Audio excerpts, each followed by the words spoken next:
Hello, and welcome back to Stand By Go, the theater podcast out of Asheville, North Carolina.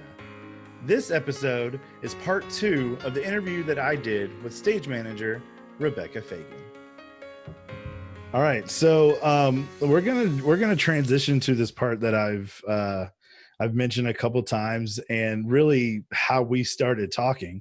Mentioned earlier, we got in contact during the Broadway Stage Manager Symposium, and we happened to be in the same like virtual breakout room, and I was eating dinner. I remember that. And you popped on, you're like, oh, I think we were having the, do you go for a master's or do you not debate in that room. So. And you like popped in, you're like, I go to UCSD. And I was like, oh, well, that's on my list. So let's talk. And then we've had a couple Zoom meetings since. So, why don't you, and mainly because I don't think I know this, but why don't you tell us kind of your idea of why you thought you needed to go to grad school for stage management, or that decision to go in, and then kind of why you decided UCSD. Yeah. So the first part about like why I decided to go to grad school, or at least start looking for grad schools. I know I've mentioned before, I was an undergrad at Sacramento State, and they didn't have a stage management program, and they didn't even have stage management classes. And it's a very actor-centric program, to the point of like, it's not just the training that is actor-centric, but also the culture. And I'd really worked hard my entire 2.5 years there to be like, no, stage managers are important. We're valid. I mean, not just important, we're just valid as theater workers. And I'd worked so hard and like been really like self-taught. And like, there were a couple mentors there that would, watch over me and help me, sure. But like mostly what I learned was from out in the theater community, because I was also working as a freelancer while I was an undergrad, and like absorbing anything I could from any of the stage managers in the community, and bringing that back into the program. And so I was just like, well, I know I'm connected here in Sacramento. So once I graduate, I know I could pick up work and eventually work my way up into like, I think like at the time I hadn't really thought much past Sacramento. And then the semester before I graduated, I believe it was the semester before I graduated, yeah, because I graduated in the fall, and yes, this was in the spring. I went to KCACTF, so it's a competition for predominantly like undergraduate theater performers, designers, stage managers can also participate. And it's our school goes every year. Like we have taken state before, not state. We've won our region before. We've gone to like the Kennedy Center in DC before, because one of our actors got first place in the Irene Ryans, like this whole thing, we every year sweep, we do really well in the acting. And until then, they had never had a stage manager, quote unquote, compete. And I remember like my entire experience, I was so excited to go, like, and the head of acting at that point was like, she and I did not get along. Again, like very much contributed to the culture of stage managers aren't like really valid, or like aren't as important. And I think it came more from a place of she didn't know what a stage manager did. And so kind of didn't see the importance of the role and of the education of it. But when I went, it was like the entire, like what I had to do, like putting together my prompt book and my portfolio and my resume, and like the whole interview process. And there's like a test where you call a sequence that they give you ahead of time. I was not prepared for any of that. Like I brought in my show. I didn't know about the calling assignment until the day before while I was in Denver. And like, I remember that experience, and I didn't even place. I think I might've gotten like 4th place or something out of like the 16 stage managers that were there. And I remember thinking like, that's really shitty. And not shitty because I lost, but shitty because I was just plain not prepared for this competition.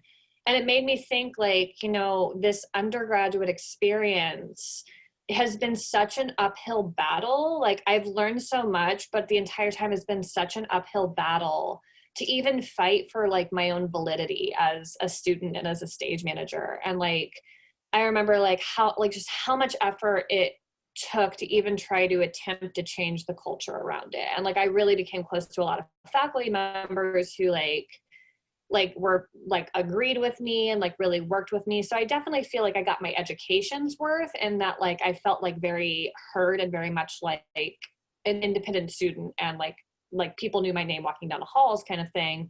But I also didn't get, I feel it was way harder and like way much more of a challenging experience, I think, than it should have been, in that there just weren't those resources or that like appreciation of stage managers. So I remember like thinking like kind of, because I graduated in December of 2017, is that correct? Yes, December of 2017. And all of these grad school applications were due around January. So I remember I was back in KCACTF was like March, April, sometime in there. It might have been in February. It was sometime in the spring. And I remember like once I came home, like I received also like during my time with other stage managers, not only like other students from other schools, but also like the mentors that were there. One of which was Liz Brome, who was an alum of this program. I remember like I received like such amazing feedback, and I felt so like I'd found my community like again, because I mean the first time I got into theater I found my community, and now I felt like I'm like, no, like this is what support looks like.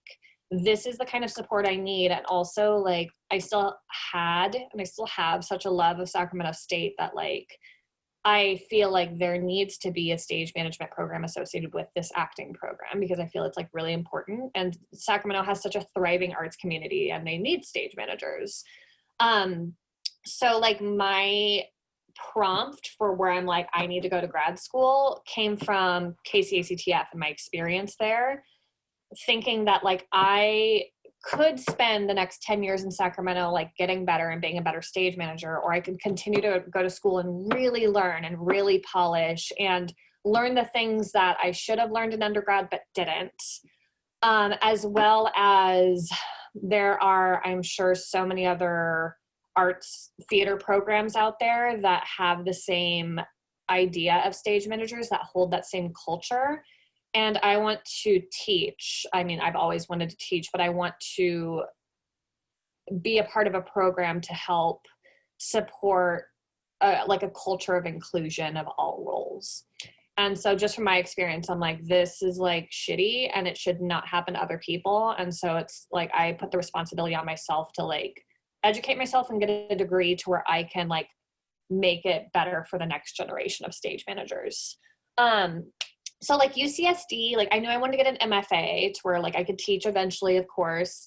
And so, I mean, even like my professors at Sacramento State didn't really know a lot about stage management programs.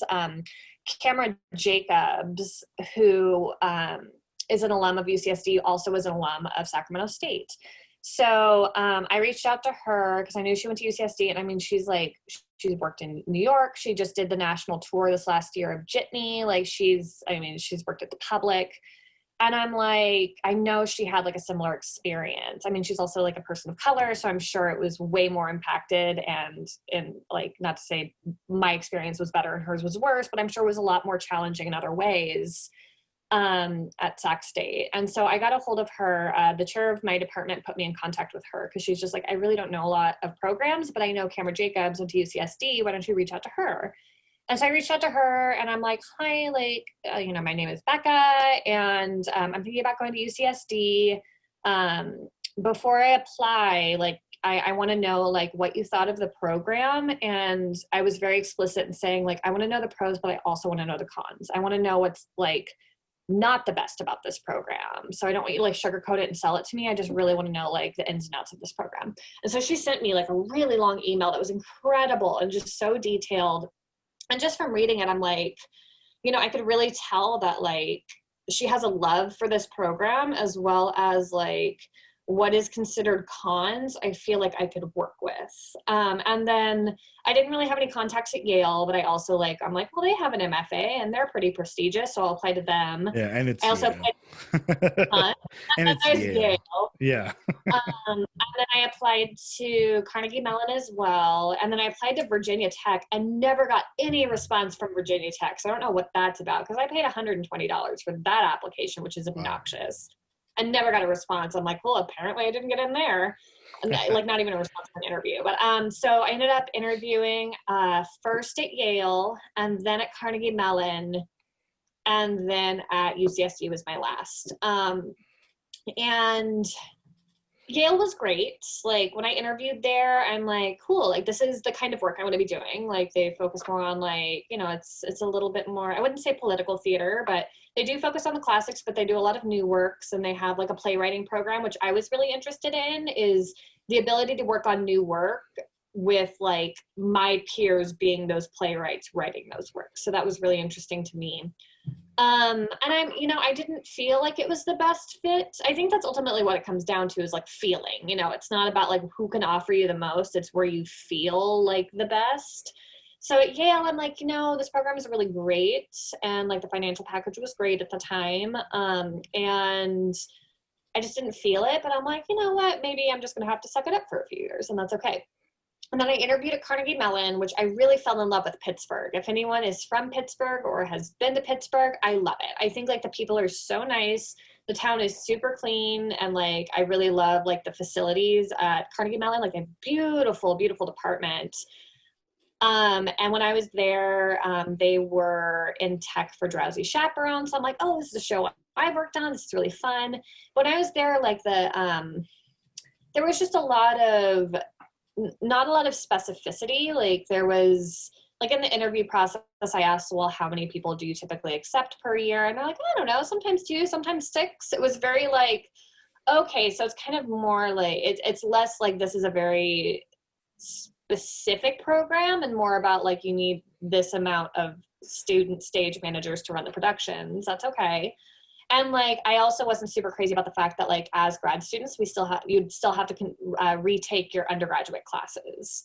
And it's also considered like, it's not a conservatory, but it's like, I don't know if it's a private school, but regardless, there was not much of a financial aid package and I did not want to go into that much debt.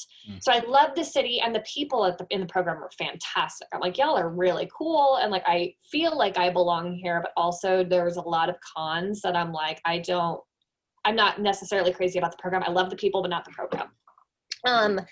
And so like, you know, I had like a little East Coast trip where I was out there for about 2 weeks and just between the 2 schools, checked out New York.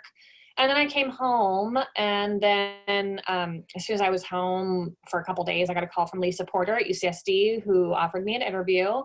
And I went down and I was also like, you know, looking at my future career and between the time of KCACTF and like I graduated, I'm like, no, I think I eventually want to end up in New York. Like, I think I'd worked at Music Circus for a few seasons and I was just like, yes, like, I think I want to go to New York and it's going to be like an uphill climb to try to do it like the organic way, which, and I was just like totally willing to do, but I'm like, I think grad school will help with that. So I was trying to look at schools on the East Coast to be in proximity, just closer to New York.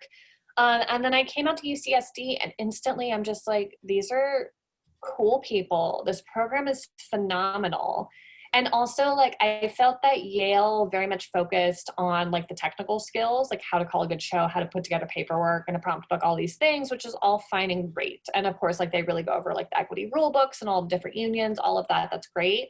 But UCSD really focuses more on the self and like, so we talk a lot about self-care. I mean, we work a lot on the soft skills, like communication and empathy and all. We read a lot of Brene Brown. And then, you know, we do our first year there. They do have classes about like going over equity rule books and like kind of like, we do a lot of case studies on put together a rehearsal report for this. And those are our assignments. But like a lot of our classes, like we had one where our book was on adaptive leadership. So we do like a lot of case studies and like, how would you respond?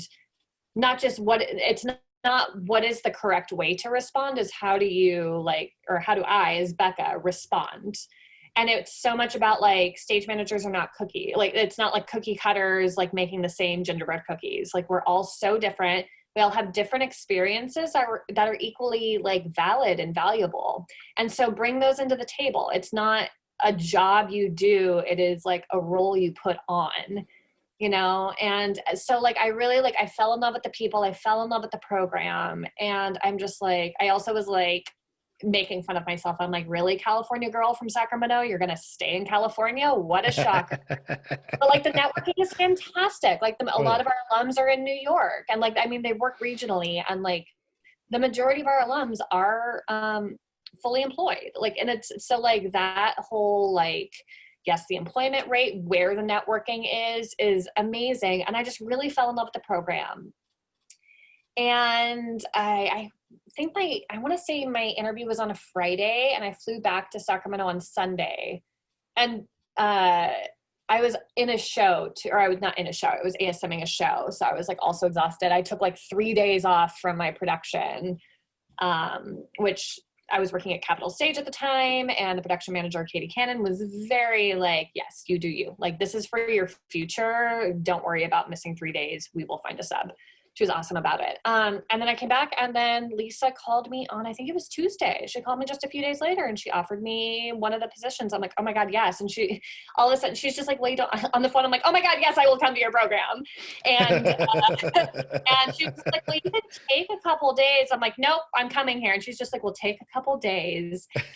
And I'm like, I'm going there. And then like a couple days, I think it was like Friday of that week. So a few days later, she called me and she's just like, hi, like I still haven't received your decision. I'm like, Lisa, on the phone? I said, yes. And she's just like, well, I said, take a couple days. I'm like, I didn't want to, I want to go there. And so it was just like this fantastic experience all around. And also I think it's like the stage management professors, Lisa Porter and Laura Powell, I mean, they both still work professionally. And they bring in guest lecturers and guest artists like that we interview, and they are all working professionally. So it's like, I feel like out of like Yale, yes, is very connected to the professional theater world, and their professors are, yes, still working in the world. But I felt like just everyone was so much about like, the goal is to get you the job, but like also the goal is to make sure that you as a human being are prepared for the work you're going to be entering. And so like, I mean, sometimes like I compare some of the classes to therapy, because sometimes like you are just like holding that mirror up to yourself. And sometimes you don't want to look in that mirror, but in order to like heal and move forward, you kind of have to. And it's really hard. It's really, really hard. Grad school has been by far the most challenging almost 3 years of my life. Well, a little over 2, but you know, challenging 2.5 years of my life, but also the most rewarding, and where I see I have grown the most, not only as a stage manager and a professional, but also as a human being. And I highly recommend it. Yeah, it's just, I mean, this is the second time I've heard all of that, and it's just so Mama, if you're listening to this, if you're wondering why I want to go across the country and go to a school for stage management, there you go. Yeah. Opportunities are fantastic, but just like, I don't know, I feel I love it. I've really fallen in love with this program even more the longer I've been in it. Yeah. And I mean, it doesn't hurt that you're connected to La Jolla, which is one of the biggest regional theaters in the country.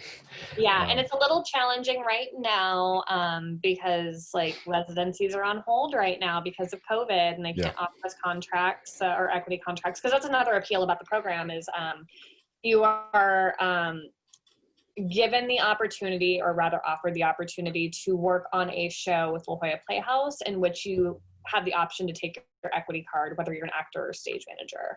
And that's kind of on hold right now, which is sad. I'm more sad that I haven't cultivated that relationship with La Jolla Playhouse yet. Like equity card, I'm not going to say equity card, schmequity card, but like I you know, I'll eventually get an equity card. That's not the worry. Like I already consider myself a professional stage manager, whether I hold an equity card or not. I feel like the word professional is more of an attitude than anything. But I'm just kind of sad I don't like have the relationship that I would have wished I have right now with La Jolla Playhouse. But also like Lisa and Laura are talking to La Jolla Playhouse and like figuring out a way where we still can come back and work on a show if that's possible in the near future. So, I mean, I think that's the thing is like Lisa Porter and Laura Powell are always advocating for us. They are always advocating for us to get the best education we can and the education that is going to serve us the best. So like my thesis, typically like for your thesis, you work on a production and then you defend your thesis and kind of like talk about your entire journey at UCSD. But like personally, I wasn't super interested in working on a virtual production this quarter, which would have been my thesis. Because I'm like, well, I've worked on a couple of virtual productions already. And I'm not saying that like I'm too good to work on them or anything, but I'm like, I have the skills I feel that would get me through the rest of this COVID time where we are working on productions. But let's be real, once we have the ability to go back to doing live theater, we're going to do live theater. And maybe there are going to be some skills from virtual production we'll bring in to design aspects, or maybe there will be some like readings online. Sure, I have those skills. So I'm like, there's no need on me continuing to work on these skills that I already have that are in a way going to become obsolete soon. And so I talked to Lisa about instead focusing my thesis on teaching, because like I mentioned in my story, like I'm really interested in teaching. And so that's what I'm going to do is like I'm TAing 2 classes this quarter and 1 the next, and helping come up with curriculum for a class that's going to be taught after I'm gone. And a part of my thesis is I'm going to come up with like a teacher's, like the ethics statement. I can't remember what it's called, but that teaching statement, and then like a CV and all of these things. But it's like, you know, I could have just as easily kept my mouth shut and then just grit and bared it and walked away with not the experience or the opportunity I wanted. But they were so encouraging of, no, if you don't want this, then speak up. Like, say you don't want this, say what you want. Because that's also feedback for them, where they're like, well, you know, maybe this is a perspective we haven't seen, or something we're not super like up on ourselves, but we can for, you know, future stage managers that are going to come through the program. Yeah. So just, you know, for those people who are kind of in the same boat as me, or where I was probably about 6 months ago, I think, kind of this idea of, I think this is what I want to do. Like, what's some advice on either looking at programs or, you know, applying to programs, or if somebody was just like, I don't know what to do, Rebekah, help me out. What are some things that you would tell them? I think it's important to name out loud that you do not need to go to grad school to be a good stage manager. I think that just needs to be said out loud. I know in the industry, like there are some alums in this program that have chosen to take UCSD off their resume, not because they're ashamed of it, but because there is a culture between those that went to grad school and those that did not, and kind of work their way up the chain, that going to grad school is the easy way out. I mean, from my experience, grad school is not easy. So it's not the easy way out, but also there's still an idea around that. But I want to put it out there that you do not need to go to grad school to be a good stage manager. If like you are good at networking and you feel comfortable, like, you know, working with your skills, and like, it's about getting where you want to go. So if you feel tenacious and you want to go for it, then go for it. Again, I went into stage management predominantly because there were a lot of skills I did not have, and I wanted to eventually teach. And so in order to teach, you kind of need it. In order to teach at the level I wanted to teach, which was undergrad, I needed a master's. And so like, I would say advice is probably the first thing you want to look at is how much are you willing to spend? There are a couple programs, UCSD, I mean, a lot of, given so many of the budget cuts and everything that are happening, some of the programs are cutting their budgets or like what funding they're willing to give. Just be conscious about how much money are you willing to spend, because working in the arts, we're not guaranteed work, and sometimes it's barely livable wage work. And so are you willing to walk away with student loans? Do you feel comfortable with going into debt, or do you feel comfortable with working while you're in grad school so you don't go into as much debt? So definitely, like, I wouldn't say let the money lead you, but be very conscientious of how much money are you willing to spend on this education. The second thing is like, when you're looking around for schools, like if you're interested in pursuing musical theater, look for programs that focus on musical theater. If you're looking for ones that are more about new works or straight plays or operas, look for those programs. Look for the programs that it's not about the prestige of the name on your resume, but look for programs that actually teach what you want to learn. And then I would say, like, when you're interviewing, don't be afraid to like have your heart be involved. Like, if you're just not feeling it, then what's the point of going in debt for something you're just not feeling? You know, UCSD really checked all the boxes for me, but that also doesn't mean that it's going to check the boxes for everyone. Someone might like kind of hate UCSD, but connect way more with Yale than I did. And if that is like it's about that connection, right? Yeah, so I think those are the three big ones, is like looking at how much are you willing to spend / go into debt. Yeah, listening to your heart. What was the second one? Oh my God, I just forgot what the second thing was. I was so bullet pointed and perfect until just now. The last one was about listening to your heart, because it was very wah-wah. And then the second one was, oh yeah, like go somewhere where there are classes and things that teach what you want to learn. Yeah. Yeah. Yeah.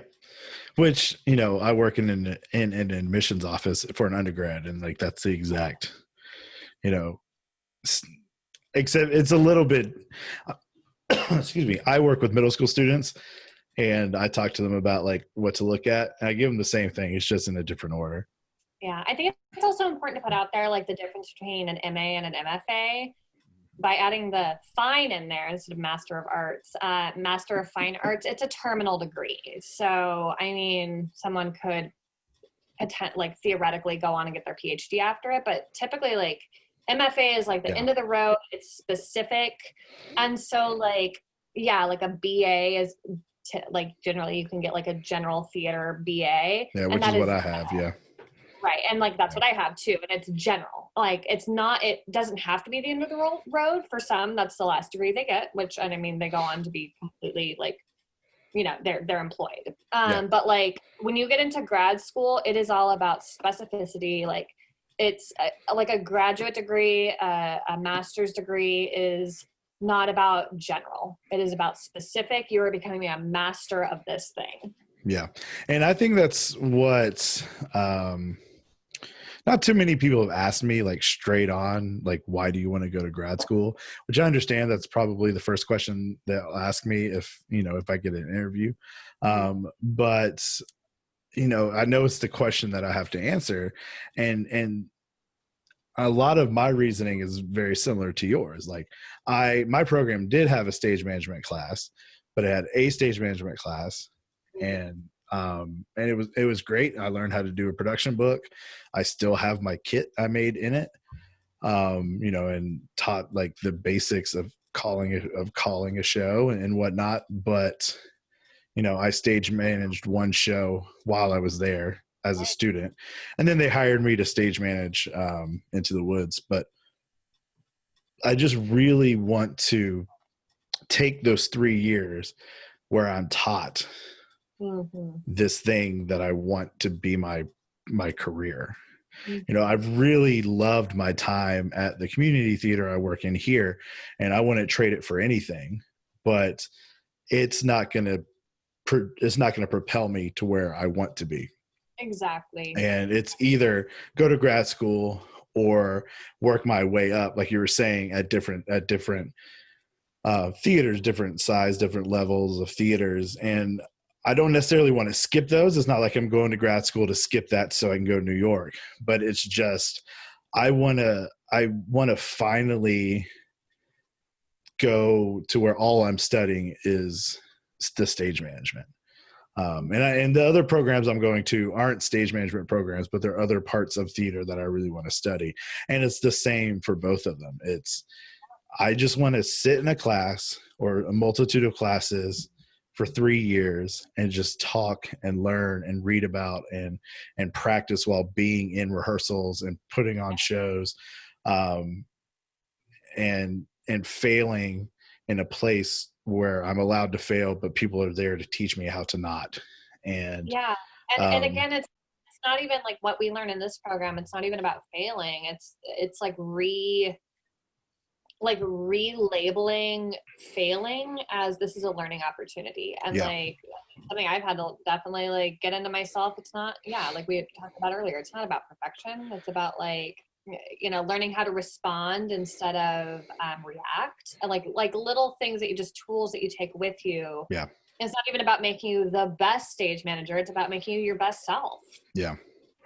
And just, you know, the idea of, I think one of the reasons why our conversations are always so long is because we very rarely get to talk to other people like us. I mean, you're in a program with other stage managers, but even just sitting down and talking, just, to another stage manager about whatever. Yeah. So just the idea of grad school is just so exciting to me.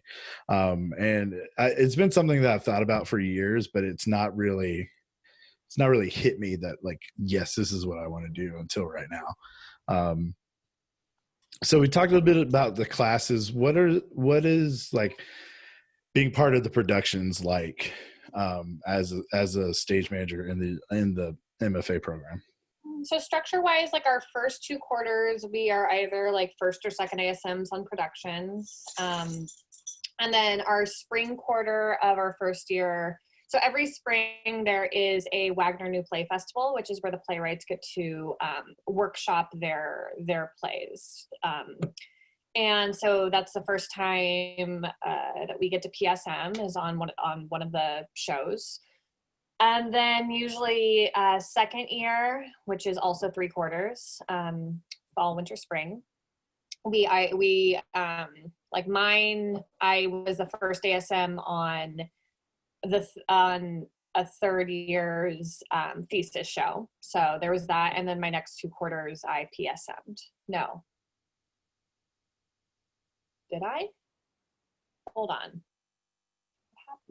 God, what was my second year? What happened last year? Oh, no. So then it's only usually in the fall and the winter you work on productions because, again, the Wagner New Play Festival in the spring is usually just for the first years. And like we can, like either we have an opportunity to teach or I was going to be like a quote unquote production supervisor over the Wagner New Play Festival and kind of look more into what does it mean to be a production manager. But that's like not an assignment. That's just something I was interested in. So like, I was just like, cool, what if I were like supervise these? What would that look like? And then your last year, so we graduate in March. So our last year is only 2 quarters. So it's the fall and the winter, and winter ends in March. And usually that's where you are doing your thesis and your residency. Like either it just depends on like how the season looks. Every year we put in proposals of what shows we want to work on. And we have to put in not just I want to work on this show. It's I want to work on this show because blah, blah, blah, blah, because I want to work with this person, or I want to work on this skill or this or that. Also, every year we put together annual goals.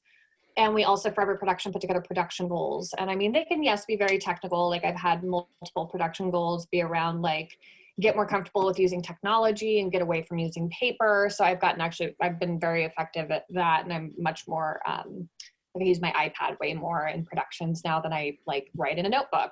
But then there are like a lot of goals that also have, like I've written a lot of goals. These are very personal like goals. So they're not, everybody writes these same goals, but I have a lot of around like self-regulating and recognizing my feelings in the moment instead of like stuffing them down and figuring them out later. And like, so a lot of the goals too, like you can frame around yourself and like your soft skills.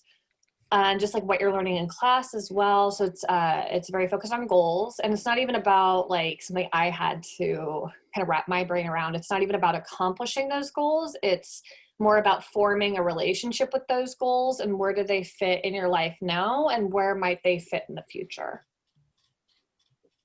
Yeah. Yeah, very nice. And so I actually saw this was on your Instagram a couple weeks ago that your program is coming up with a new diversity initiative is the word that I wrote down. Can you talk about that? Because it sounded like a cool thing. It's something that you were excited about. Yeah, so I am currently working, I'm a part of a work group that is focusing on equity, diversity, and inclusion within the department. And we have been working with an outside organization called Ready Set, which they come in and they do like a lot of testing and surveys and like group discussions about like what is the status quo right now in the department and where do we want to change that status quo as it pertains to equity, diversity, and inclusion. So like a lot of what we've been talking about, and I mean a lot of we started this work, I mean, I think my first year, but it's so crazy how it's really mirroring what's happening right now so much. But we're talking a lot about how like our programming doesn't really reflect the diversity within our department, or like the actors, like their training is more about anglicized acting versus like learning how to act for who they are, kind of thing. And so there's definitely been a push in the department. I would say it's a little bit more of a student-led push to make this work a regular part of the department culture and to continue that work, because we also already said we're going into like our last quarter with them. So then they're going to leave and then we're going to continue to do the work somehow. So we're in the process of setting up like a work group and a system where not only is there like a brave space for those that want to come and talk, but also as a way to change the culture in the department and change the system. And it's really challenging too, because also like the department is its own like bubble, but it's within an even bigger bubble of a university institution. So like there's also a lot of pressure coming from up above, and like it's, you know, I have to say I'm really like happy that especially in the last quarter, because we really, all of this really started happening, the work really escalated, especially from the student body around the time when there was the George Floyd killing and like the protests were starting. And like, I mean, so many of the students within our department are so politically like, we're all like so activist, and like we are all, what is the word I'm thinking of, involved in like a lot of political movements. So we're just like, well, potato, let's also change our department.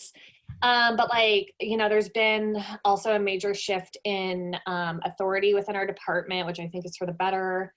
And the faculty have been fairly responsive to the work that's happening. Right now, I've noticed though, like a lot of the students are doing a lot of the work right now, which we're trying to shift to where the faculty also take on this work, and how can we do the work together? Because also like, it has been so much a culture of the department that you have your students and you have your faculty. And like, so it's very, when it comes to especially like EDI work, the work has often been done separately or not done at all. So now we're trying to do it to where like we're all doing the work all together and we're all holding each other accountable, which then, you know, gets into like power dynamics and like, what does that look like? And like, what is like an institutional norm versus an unconscious bias of an individual, and what do all of these look like?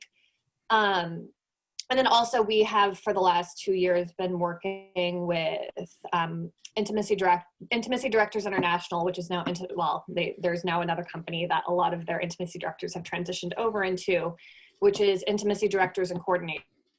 And so we've been doing bringing a lot of intimacy coordinators and choreographers into our processes. And like, I personally use the pillars, which is like kind of their foundation of when it comes to like holding a safe space and like using language and also like consent. I've brought that a lot into my own productions, which has been great, which also is fed into the EDI work. And so I think there's just a really positive shift, not only like in our department, but there's also starting to be major shifts in institutions and major shifts in theaters, which again, like I know I mentioned the whole We See You movement, and that is like really shedding light on a lot of the inequalities that are in theater. And it is my goal to continue to bring that work out into the world, and not just bring it out in the world, but lead with it. Because I also like, as a white cisgender female, I also recognize my privilege. And as someone that serves in a position of assumed authority as a stage manager, it is my responsibility to call out those inequalities and create a brave space for everyone to be able to do their best work. Right. Yeah, that's so awesome. All of that is just amazing, and just adds on to like the pro column of wanting to come to UCSD, and the fact that it's just striving to keep growing. You know, see a problem, what can we do about it? Keep growing and stuff like that. That's just amazing. Right. And there are also, I mean, little things. It doesn't have to be like these huge, like, Yeah. displays and I'm not saying like performative displays. It doesn't have to be these huge things. Like I was actually, I'm going to be doing in week 0, there's going to be, we always do a reading of the incoming playwright. And so I'm going to be stage managing that. And I reached out to the director and the playwright and I'm like, hey, like, I've noticed here, like, cause we use pronouns within our department, especially like when it comes to introductions, we state what our pronouns are. And something I've been thinking about is like, well, you know, pronouns are still kind of catching on in the professional world, especially in more conservative areas. Like it just hasn't quite caught on, but it's getting there. And so I asked the director and the playwright, like, do you feel comfortable if not only like I ask ahead of time what people's pronouns are, but also if I add it to the contact sheet? And I'm like, I feel that's something that is like, you know, it might not be the norm now. It might not be the norm for a while, but I feel like it is going to be the norm. And where I can start to make these changes is within the department, where I know I have a safe space to be able to try out these things. But I'm also like, no, I see like knowing what someone's pronouns are is very important. That's very important to me. So like, to me, it's not a risk. To me, it's like another way to add like equity and equality and justice to like a moment and on a production. And like, where else would I start? You know, like, I might bring the professional world and get looked at funny, or the director might be like, no, I don't really want to do that, which is absolutely fair. But like, I have the opportunity to do it now and I'm going to do it. Yeah. Yeah. I've been adding that to my contact sheet for a while. I think a big part of that is just because of where I am, because Asheville is a place that for the most part embraces adding that to right. And you know, and there's a lot of people at the university that I'll see will put their pronouns in the in like their email. Yeah, and I've always usually had it in my email signature, same thing, but I've never really like, other than in introductions, I've never really like had it on any kind of official paperwork. And I'm like, why not? Like, I do it. Yeah.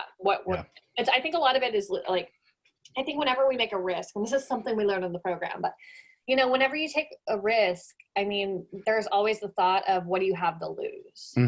And I think that can be kind of framed in 2 ways. Is what do you have to lose from a scarcity mentality of I have so much to lose, so don't take the risk.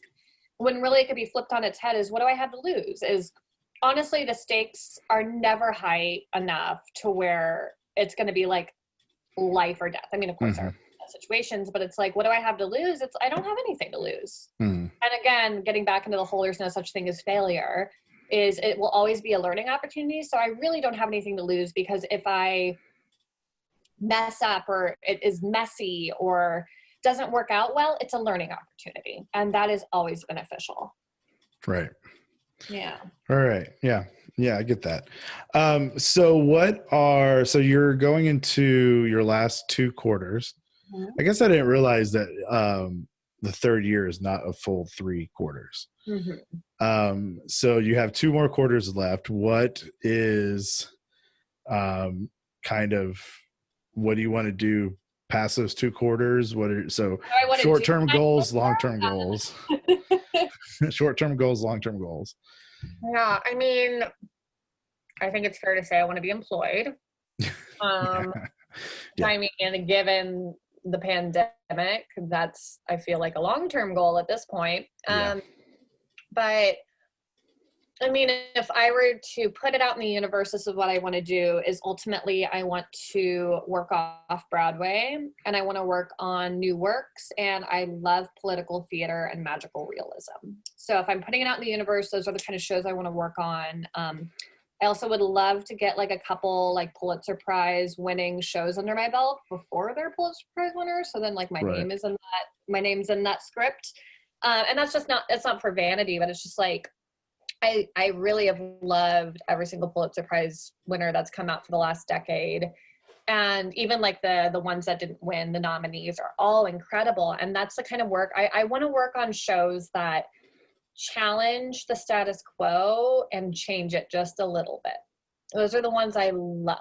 And like, I love the culture of off-Broadway. I've seen quite a few shows, and like, it's the shows that have come out of it, and the stage managers that there are a lot of alum working from the program working off Broadway, and just like the attitude I feel is especially when you get away from commercial off-Broadway, so you're more like nonprofit off-Broadway. I love it so much about the mission statement, and it's about doing the work and being artists together, compared to sometimes like with commercial off-Broadway and commercial Broadway shows, it's more about the product. And like I know I mentioned earlier, I'm so much more of a process person than a product.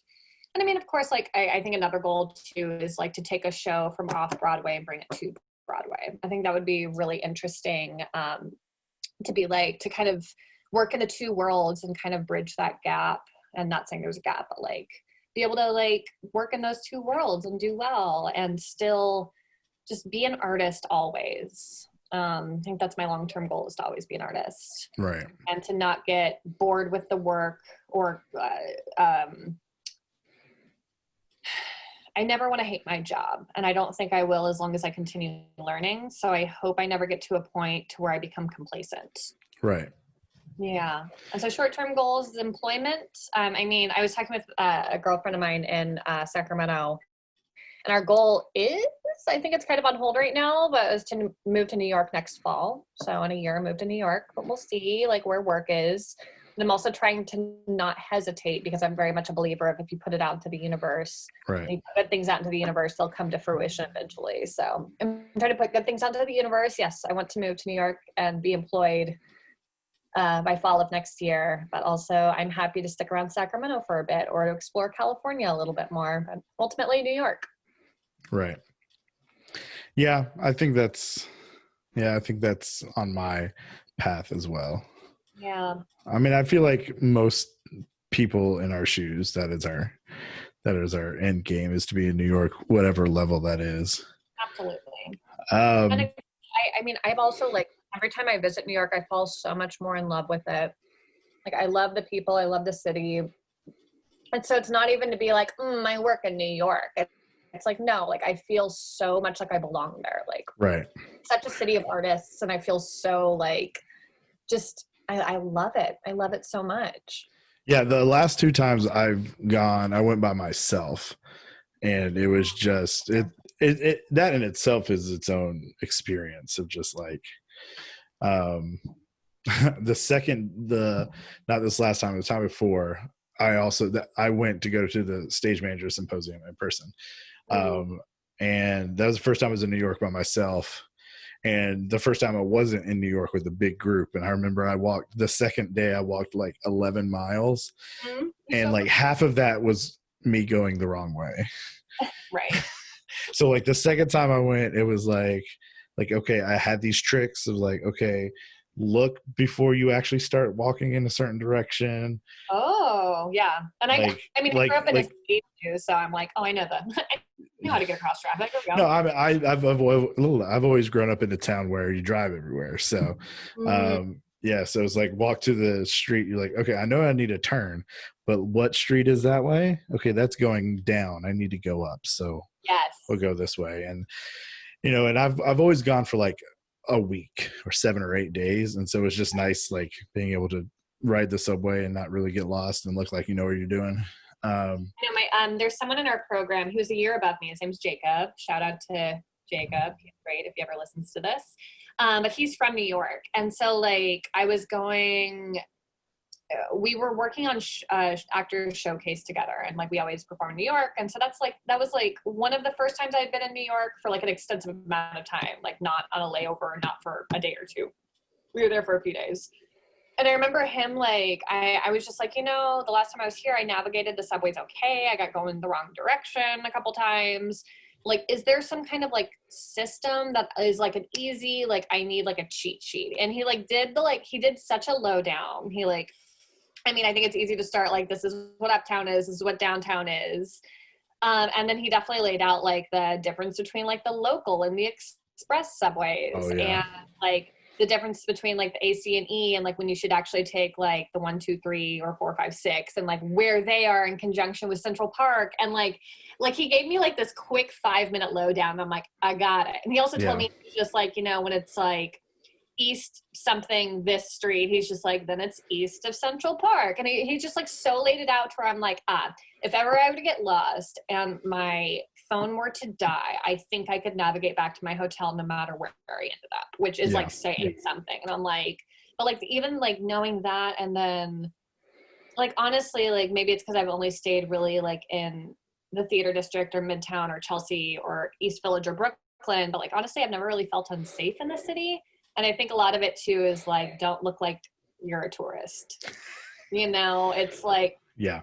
don't like be gawking and open-eyed and, you know, looking like a tourist, and then people won't take advantage of you. And I think that's for any big city too. It's just like, look like you know where you're going. Secretly check your phone and be like, oh fuck, I'm on the wrong subway. But Yeah.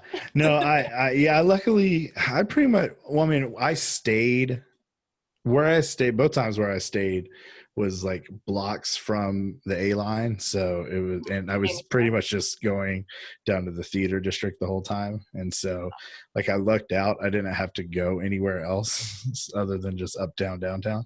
But no, I think my next time I go to New York, I want to go with somebody.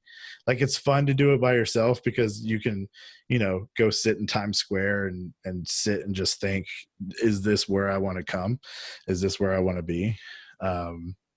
You know, walk to the stage door of the theater and be like, is this the door I want to walk in 8 times a week? Like when we were talking about shadowing, like we both shadowed The Lion King and we both walked in that stage door, and there's just this whole like the thousands of people are going that way to go into the box office, but I'm going through this door. Right. Like, is this what I want to do 8 times a week? And I was like, yeah. So when I shadowed Lion King, because I shadowed a matinee, and it was like Saturday was it Saturday or Sunday matinee? I know they had I know it was a 2-show day. It must have been Saturday. But I remember also getting out of the theater, and I mean, Saturday matinee in the theater district, like it's like you can barely walk anywhere because there are so many people. And I remember just getting annoyed with the amount of people. And I talked with somebody about this afterwards, and they're like, oh, you're a New Yorker already because you're annoyed at tourists. I'm like, yes. I was like so annoyed that people would stop, take pictures, or like just randomly stop, or like start walking slower and walk in front of you. And I'm like, this is the worst thing ever. Like, I love New York, but this is awful. And people are like, yeah, that's because tourists suck. Yeah. I mean, I live in a tourist town, so it's, you know, I get that anyway. But yeah, it's just, there's something about going to New York by yourself, especially when you're kind of using that visit to determine whether it's something you want to do in your professional career. But I think the next time I go, I want to go with somebody. I would love to go with somebody. It's weird. Like sometimes I want to go with somebody who has like the same, like you. Like I would love to go to New York with you, right? Oh yeah, let's do it. but I would also love to go with somebody who's never been, just to kind of watch them take it all in. Like the first time they walk to Times Square, and they're just like, and just being navigate like overwhelmed, navigate the Elmos and the Elmos and the Avengers who are trying to take pictures of you. But I was going to say, just navigate the JFK like air train to the train to the subway, and that whole mess. Like that's an experience. I typically fly into Newark, so okay, fair. Yeah, we have it's cheaper for me, so I get it. Yeah, well, the Asheville airport flies direct to Newark for like $99 one way. That's nice. Yeah, so and it's like an hour and a half long. It's a great flight. But yeah, so like part of me wants to go with you, and then a part of me wants to go with somebody who's never been, just to watch them take their first Broadway show in, and just be like, this is amazing. What was your first Broadway show? My first Broadway show was The Lion King. Oh, that's right. You said that. That's why shadowing it just came full circle, circle of life. One might say. Because I didn't laugh the last time, should I laugh this time? No, it's fine. It's terrible. You said that's a pun. No, it's fine. My best friend who will listen to this will just groan that I made that joke. But yeah, that, and then 2 months later, I went and saw The Producers. on a church trip. That's like it's a funny little story. They thought because I did theater that I would know what shows to go watch. That's a really inappropriate show for a church trip. Yeah, and they were like, John, what show should we get? Because they were going to TKTS, and I was like, well, yeah, I've heard The Producers is good, but I knew nothing about it. Up until that point, all I knew was that it sold out for like 4 years in a row. Oh yeah, insane. And so they're like, fine, and we got $50 tickets for front row mezzanine center. It was like beautiful tickets, and like right after the second song, I had to like lean over and be like, I'm so sorry. Yeah. Because I was singing next to the youth minister, of course, and she's like, it's fine. So and so's not here, so we're not gonna get in trouble. So, but yeah, it's just I've only seen. I think I've shadowed the same amount of shows that I've seen. No, that's not right either. I've shadowed a ton of tours more than anything, so yeah. I know like what the books look like, but not actually like what they look like on Broadway. I mean, they're often not too different, especially for national tours. Oh, go ahead. I've done 3 shadows, and I've seen 7. Yeah, the last time I was there, I shadowed Lion King in Oklahoma, but I saw Phantom, Dear Evan Hansen, and Hamilton. Got to see Hamilton. See, and I saw the tour when it came down to LA. I drove down to LA to see it because it was in San Francisco. That was my birthday gift to myself.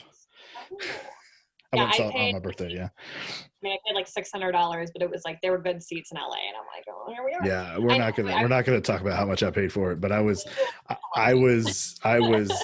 10th row on the aisle. I was row K, and I was off to the right, but like close to the aisle. No, so the first thing I shadowed Lion King before I saw anything. My first trip to New York was a layover, and that was to get me to Yale. So I flew into JFK, and then I took the bus from Port Authority to New Haven. And then I came back, flew out of JFK, and then went to Pittsburgh. And I'm like, that was my New York experience, was 4 hours. And so my first trip I ended up going to, they had a Downton Abbey exhibit, and I totally went there because I'm such a nerd about Downton Abbey. I love it so much. So they had the exhibit, like where they had all the costumes. It was really cool. And then my second trip, which was for Showcase, which we were there for a couple days, I still didn't see a Broadway show, but I got to see the Play That Goes Wrong off Broadway. And I freaking loved it. It was so good. And I bought the script like immediately. I'm like, this is such a fun show. I mean, it's very commercial off Broadway, yes, but I'm like, I would love to work on this show. So I saw that, and then I shadowed it like 3 days later. Did you shadow Matty DiCarlo? I did shadow Matty DiCarlo. Amazing. Yeah, and then he did a podcast episode a few months ago, and that's kind of how we got connected. Was that show. I follow him on Instagram, and I think I've like DM'd him once or twice, like while I was in New York, to be like, do you want to meet up for coffee?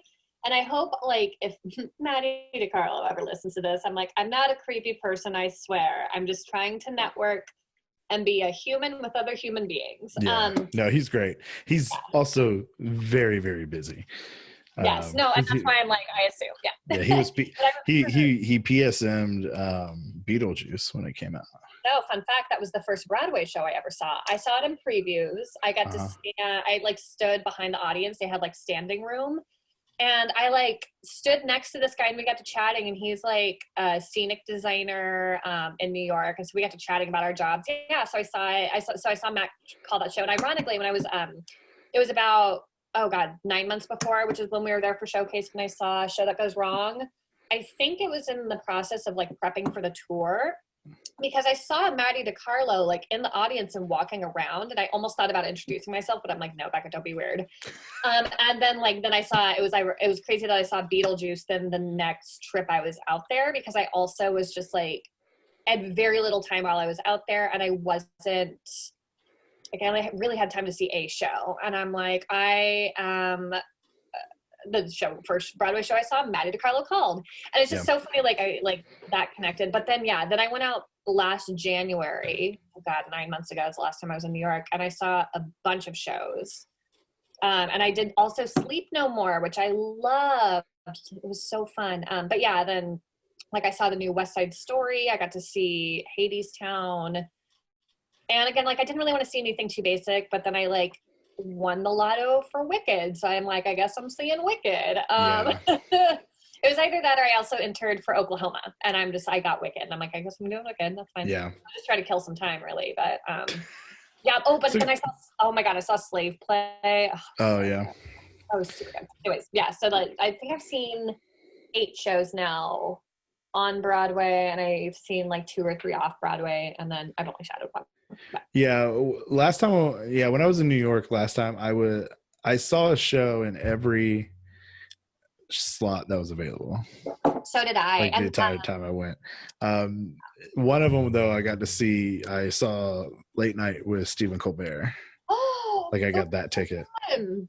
I was 4th row on the aisle on that one. It was, yeah, that was an amazing thing in itself.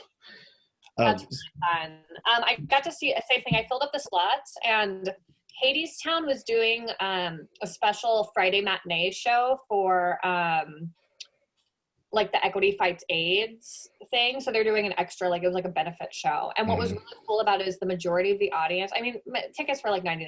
So I'm like, yeah, might as well. Like I mean, I got great seats. And really in that theater, there's not a horrible seat because the mezzanine is just so raked. So it's a really good seat. So saw it with the OG cast. Again, Patrick Page, full circle. We were just talking about him. And it was really cool because it was very clear the majority of the audience was like, it was like an industry night. There were so many theater people there, and it just like added to the energy in the room. And just, I love seeing shows with other theater people because there's just that added level of appreciation and just, like the applauses are longer, and it's just like we know how much work goes into it, so it's just like thank you for doing this work. Right. And the equivalent to that in my theater is what we call friends and family night, or most people call the invited dress. But yeah, our friends and family night is typically the best audience of the entire run. Which is like great and stinks at the same time because it's before you open, but it's also great because it's the end of our tech week. And so we're like exhausted, blah, blah, blah, blah. And then they just give us so much energy for opening night. Yes. It's really the best. And I could tell like the actors were really just loving it and like not milking it, loving it, but they were just like, I could see them absorbing that energy. And I was just it must have been a 9-show week unless they like cut out a show during the week, but I think that it might've been a 9-show week. My neighbor is being very loud. And Sandy checking it out. All right, so we're gonna move on to our last question, and this is the last question that I ask everybody, and a lot of people hate that I put them on the spot with this, but it's okay. Take your time in answering. But why theater? I think. Let me think about that before I answer.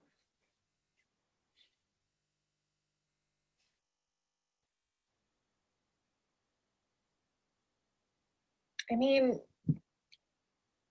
theater is so much a part of just human history. It has been used as a way to like educate the masses, to like emotionally move someone. It can be therapeutic. Why theater for me is I found a community when I didn't have one. I was in a dark place, and it helped me find love and that I have value, and that my value isn't just tied into what I can do or present to someone else, but just by being a good human being. And I think that like, I worked on a show. It was in 2016 and it was over the summer, and it was during, it happened. We were going into like our final tech or going into one of our final rehearsals in summer stock at Music Circus. And it was when there was the nightclub shooting, the gay nightclub shooting. And it really it shook all of us.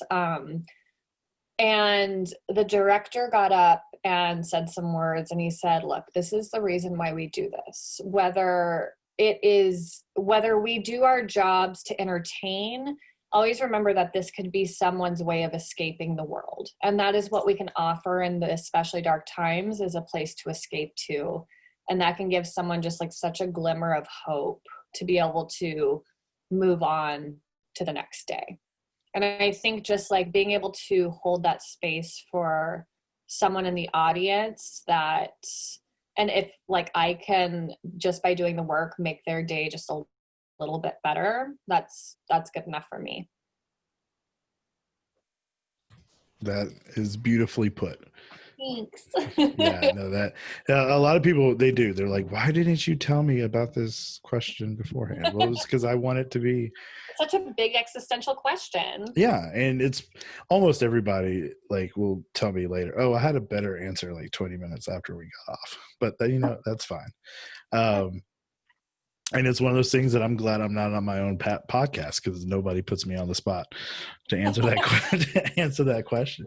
But it's funny. You're my 12th episode, and everybody before me, I could use their answer, and it's so interesting how the answers to that question are so individualistic to everybody. Yeah. But in some form, it's the same for everybody who does it, at least. No matter where they're coming from, the stage management standpoint, or from the actor standpoint, or from a design standpoint, it's just everybody has their own reasons, and then all those individual reasons creates that community of every single individual comes to that show for whatever reason they come to that show. And then they use their knowledge and their love and their skills and everything, every part of who they are, to create that product through the process. And I think it's like, I mean, there's also that cliche is like, I don't want to go to work every day, or like, I don't want to look back after I've quote unquote retired and feel like I've wasted my life. Yeah. And I think that every day that I am in theater and I'm working and not working and just like hanging out with my theater folks, I'm not I'm living my life. I'm living my life every day, and none of it is going down the drain. Yeah. My boss in my 40-hour-a-week job, who is an amazing human being. A lot of times, like, she was like, so how are you doing? And I'll tell her my schedule for like the next, 3 or 4 weeks. And she goes, how do you do it?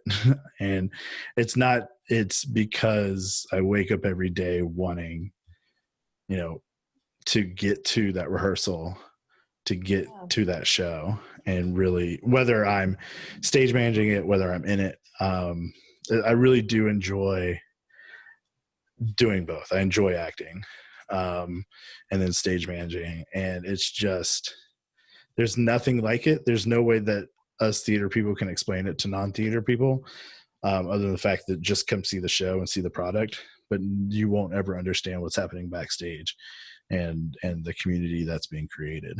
And I think that's why we all come back. Yeah. Yeah. And it's, I mean, again, like, art is meant to be so subjective, and to an audience member, like, even if it's just a moment to turn your brain off from the outside world, or just something to be entertained by, then we're still serving our purpose. Like, not every single piece of theater has to be this like incredible, moving, like, thing. It can sometimes just be as simple as we are entertaining people. Yeah. Sometimes it can just be Charlie Brown. Like, yes. Sometimes I want to put that on a poster. Like, yeah, theater that moves, theater that makes you think, theater that changes the way you feel about something is very deep.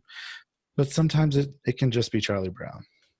Absolutely. Which has its own touching and deepness, and it's a show that I've been Charlie Brown, and it's a special show to me and my sister. She because she was my director back in high school, and she all the time will put on Facebook, it was like, oh, what character do you see me as? And she will only ever see me as Charlie Brown. Not just because I played it for her in a show, but because that was the first show that both of us did after our dad died. And Oh, so it was the first show that he hadn't seen me in. And it's the first show he hadn't supported her in.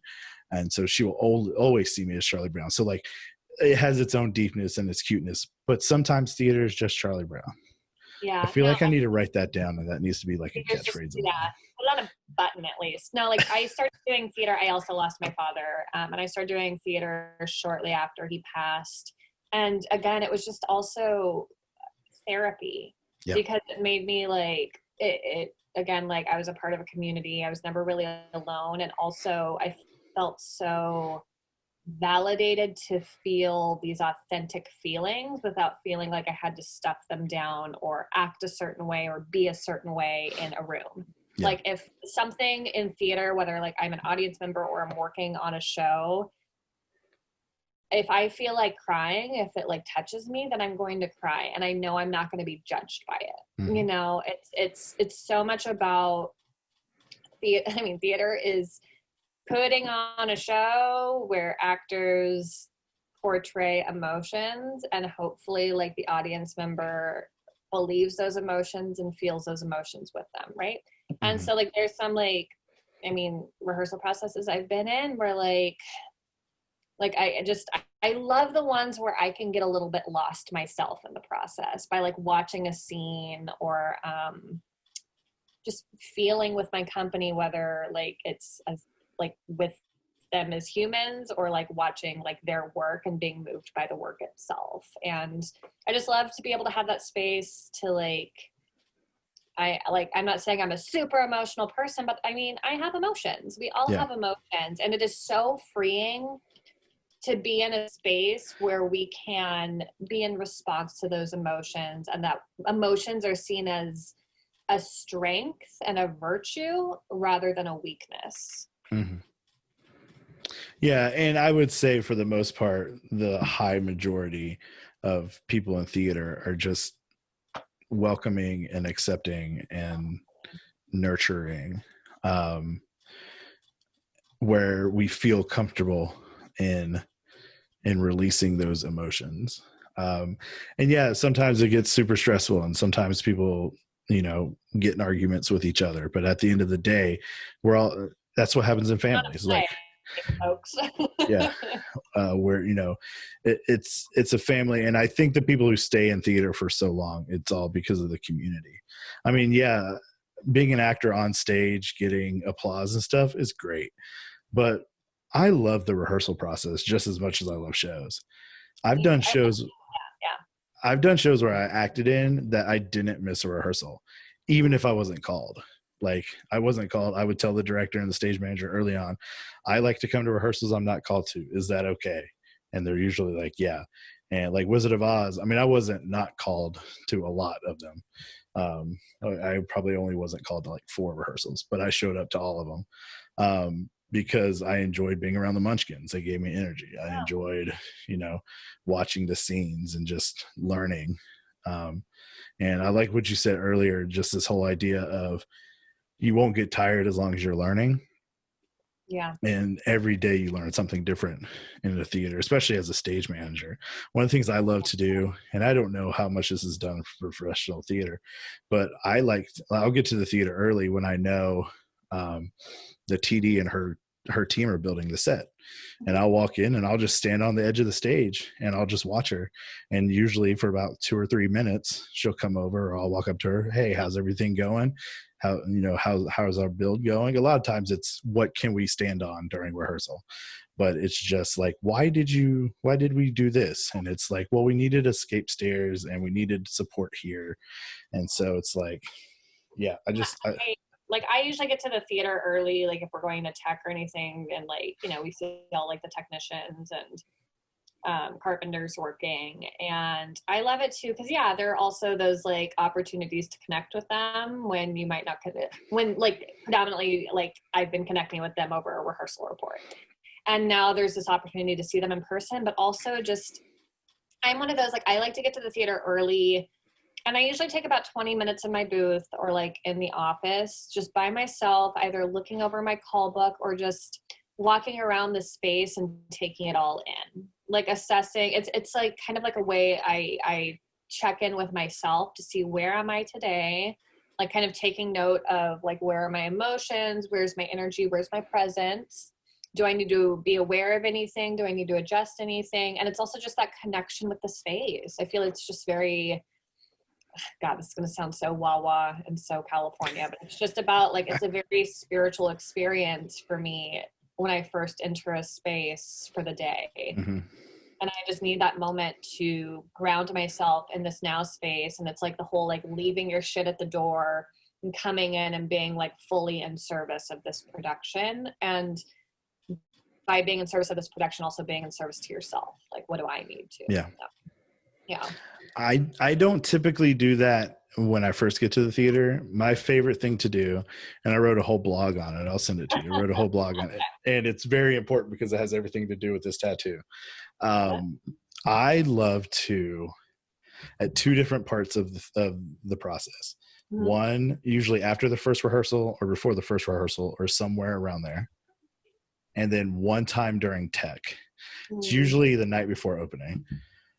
I turn off all the lights in the theater. Ghost light is on. And then I just sit in the house for however long I need to. And I just, very cathartic. Mm-hmm. I just sit there with the ghost light, all the sounds happening in the theater.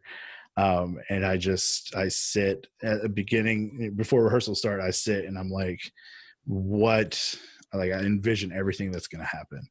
Right. And then like the night before we open, I sit and think, what have we done up to here from that first read through to our last tech, and we're ready to go onto our show, and where are we going to go from here? And it's just, there's just, absolutely. It's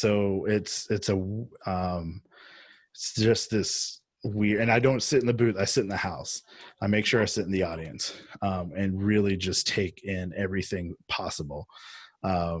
And that's kind of where I get that's like the spiritual part of theater to me. Yeah. I don't know if you do this, and like, God, anyone listening to this podcast and how much I talk about like emotions and vulnerability, and that I cry, and like I don't think that kindness is a weakness. Like I'm a very professional person. Like I get the job done too. But like I don't know if anyone else can relate to this, but I always get slightly emotional after loadout. You know how like after you've spent all of this time in this rehearsal space, and like now all of the props have loaded over to the theater, and like the costumes are over there, and the spike tape has been pulled up. And I mean that, and same thing with like after strike. But I get very emotional about this transition from one space to another. And there's just something about it that it's just like this space held so much energy and served a purpose, yes, but really was like this vehicle for this process. And now it is back to a room. Now it is back to something that is a physical something. And like, I always get a little bit emotional, and I always kind of like stand in the room for, like 5-10 minutes, just like kind of taking it in and being like, okay. And it's like kind of a way of like letting go. But yeah, after like strike, I'll usually go into a space and just like take it in and be like, it's not that you served your purpose, but you like, this space just, it did a thing. I don't know how to be like. I feel the same way. I don't necessarily go back into it afterwards. But it's this whole idea that show that you just did is never going to be done like that anywhere else. Yes. Even if they just redid, even if they remounted it in the same space, it's going to be different. And this whole idea, and it's just, it's what closes the book on that chapter of your career, of your life or whatnot. It's, however long you just spent, usually at our theater, it's like 2.5 months, because it's like 8 to 10 weeks of rehearsal and 3 weeks or 4 weeks of show, depending on whether it's a musical or not. But it's just this whole, you're closing it. And again, in another blog that I did, at the end of Wizard of Oz, and Wizard of Oz was such a powerful show for me for so many reasons, but I couldn't do strike. Like, there, I'm usually the first one there with the screw gun. After I go meet everybody, I'm back in, I'm taking things apart. But that day I was just walking around. I had a screw gun in my hand, but I couldn't do anything. Like, I Right. just And emotionally, I couldn't take it apart. And I remember writing that blog post and I was just sobbing. It was like a week later and I was just sobbing of like, I could not tear apart that set yeah. because of everything that show meant to me and everything, not like the show as a whole. Like, it was the fourth time I'd done it. I finally got to do a dream role, but that particular role, because of who the Scarecrow, Tin Man, and Dorothy were, Special experience. and like who the Munchkins were, and who, like, we created such a strong bond throughout the cast. First time working with the music director that I wanted to work with, the first musical where I was the lead in that theater, just so much about my all-time favorite costume, like so much about that show, that I literally, like, I didn't want to close it so much that I couldn't. And we did it like last October, so we're coming up on a year since we've done it. And I tell people all the time, I could still be doing it. Like, I could, like, if they want to do it, but if they were like, yeah, let's just keep running it, I can do it 4 times a weekend for a year.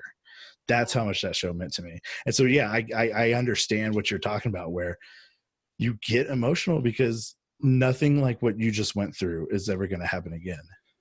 Right. In that exact capacity. Right. And like, I mean, you kind of touched on too, like, we all have those like unicorn shows that were just like what we needed at that moment in time and just were so special. I have 2 of those.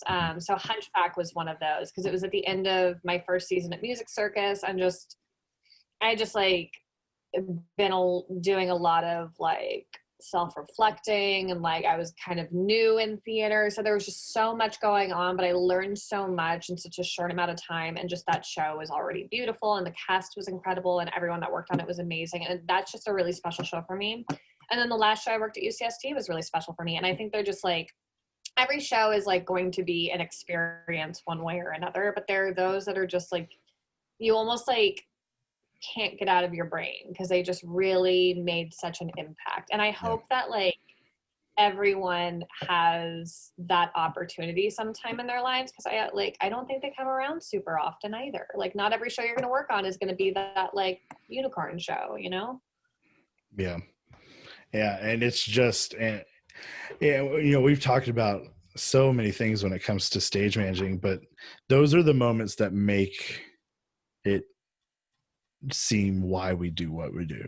It's the reason why we stay up late doing reports, why we spend hours on pre-production, why we spend hours on perfecting our paperwork, why we spend hours on going over our deck sheet to make sure that everything's going to be perfect.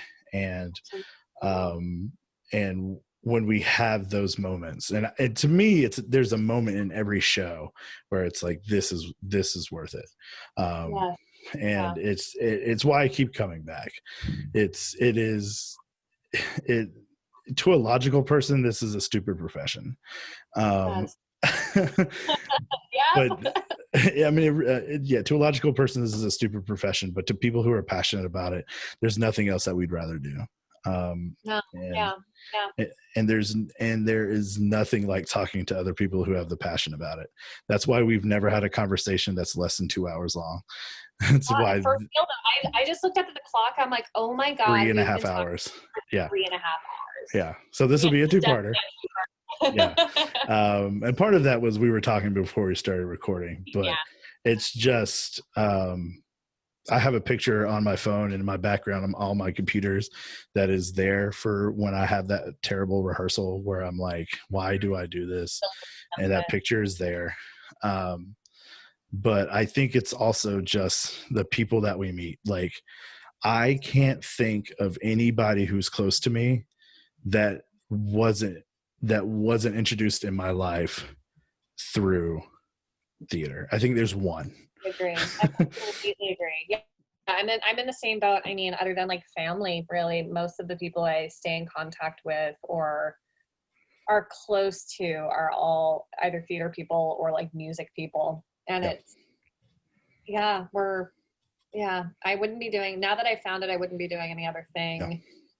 Yeah. And I mean, the only reason I would work at another job is to be able to afford to do this job. Yeah. Yeah. I luckily work at a job that uses a lot of my stage management experience. Right.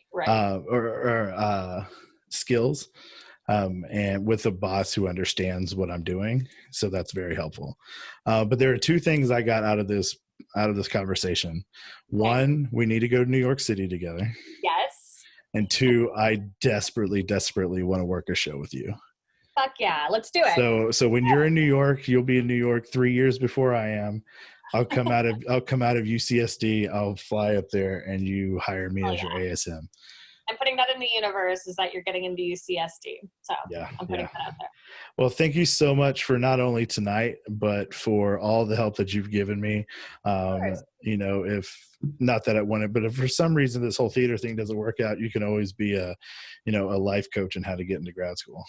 Oh, fantastic. Yes. But we're just not going to come to that, because you're going to become a great stage manager. My thing is always, if this whole theater thing doesn't work out, I'll become an event, party and wedding planner. No, so I've already thought about like wedding plan. I've already done some weddings, but like let's do that too. Wedding planning business. Let's quit theater and get into the wedding planning business today.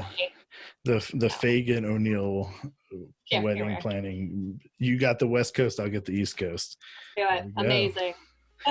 Well, thank you so much for coming on the Stand By Go podcast, and thank you for everybody who listened to both episodes, because this will be a two-parter. All right. Thanks so much.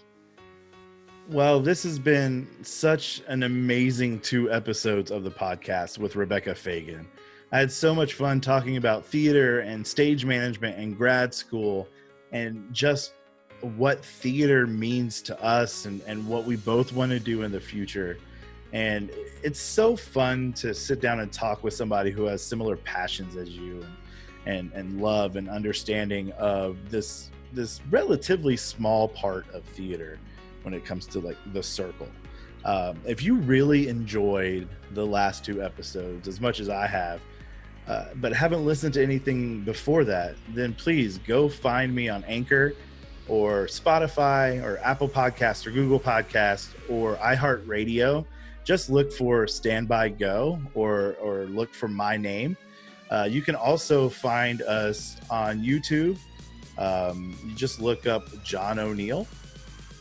And if you ever want any information on upcoming episodes, or want to know when new episodes are coming out, then follow the podcast Instagram, which is standby_go_podcast.